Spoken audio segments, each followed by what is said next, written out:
Well, new season's here again. You ready to roll one more time? I think so. I think our players certainly are. They've been really excited about practices as we've gotten started. Our staff's excited about what's to come. We've got a challenging schedule right off the bat, so we got to get ready. How do players, you talk about expectations and all those things. It's different from year to year. What about this season when people are picking you to win the league? Well, I think at least as a staff and the way I think about it, I don't even think about that kind of stuff. I think about our team getting better. From the first day of practice to the third week of practice to when we're ready to play games. I just think I've got enough anxiety as it is, worrying about plenty. I don't worry about sort of expectations. How much did it help having the extra practice time and the trip overseas with this group and kind of working in some new guys and getting them familiar? Well, I hope it helped. I think it has to have to some degree. We've done this 3 times now. In the first 2 years, the first 2 times we did this, we ended up with really good seasons. So I think it helps bring a team together. And there's no question that for young players to have played games with our guys, and then we're going to have a couple of scrimmages coming up, and then they'll be more game ready on November 13th than they would have in another year.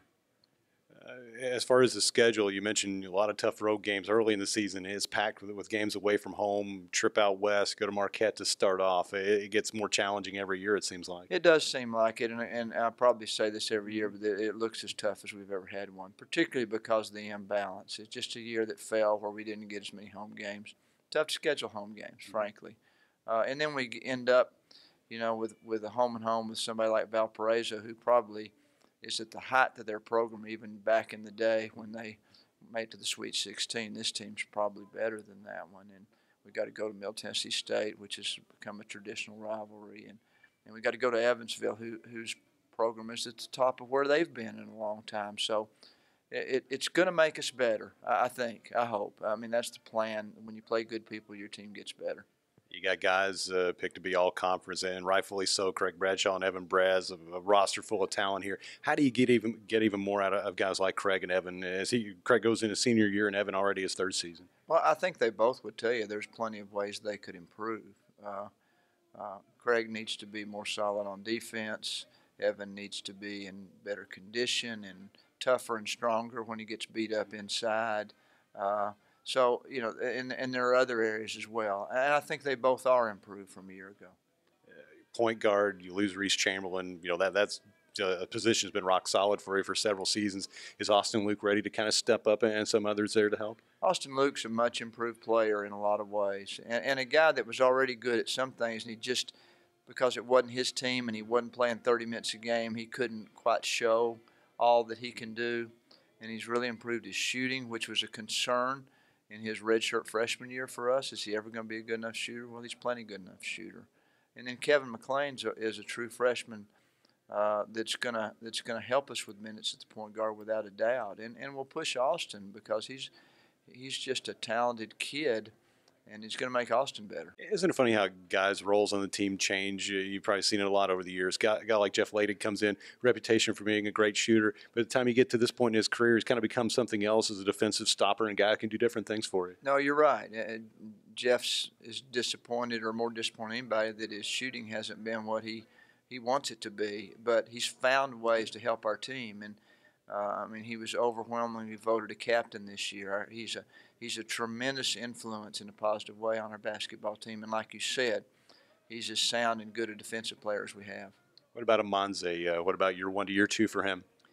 Amonze is one of those guys who does way more good things and fewer bad things than most players. But he doesn't do a lot of things that stand out. He's not overly athletic, doesn't have a bunch of dunks, highlight reel kind of stuff, but he may be overall as good a defensive player as we have on the team.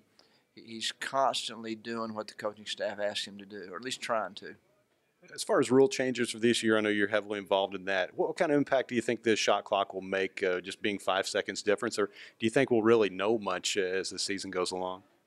I think when you combine the shot clock with this officiating initiative of we've got to make the game less physical. We've got to call fouls where there's fouls as they're written in the book. I think that's going to muddy the water on what actually helps scoring if that's what happens this year. If it goes up 3 or 4 points a game, the shot clock will get the credit, and I would suggest that the officiating initiative deserves more of the credit. We saw that a couple years ago. We saw a lot more free throws early part of the season. Is it hard to kind of stay the course and see it through?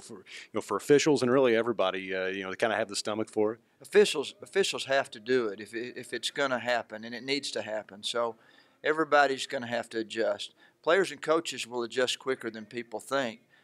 Fans and media may get all upset about the number of fouls and the slowness of some games and guys fouling out early on. But the NBA did this 10 years ago, and it took them a while, but it made their game way better.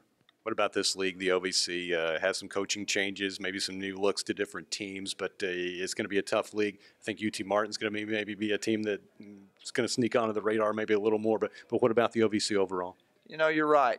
Some of the better teams, Murray State, Eastern Kentucky, both had coaching changes, both lost a lot of players. So it's a little less predictable. I think that's why we got so many votes, is we've got guys coming back. But you're right. UT Martin is way better as a program. Eastern Illinois is way better as a program. And this year there'll be a couple of other names like that we aren't talking about right now. So, all this stuff about who's picked to win and who should do this and who should do that, when we look back on it at the end of March, we'll see that we weren't very smart. Coach, thanks as always. Thank you.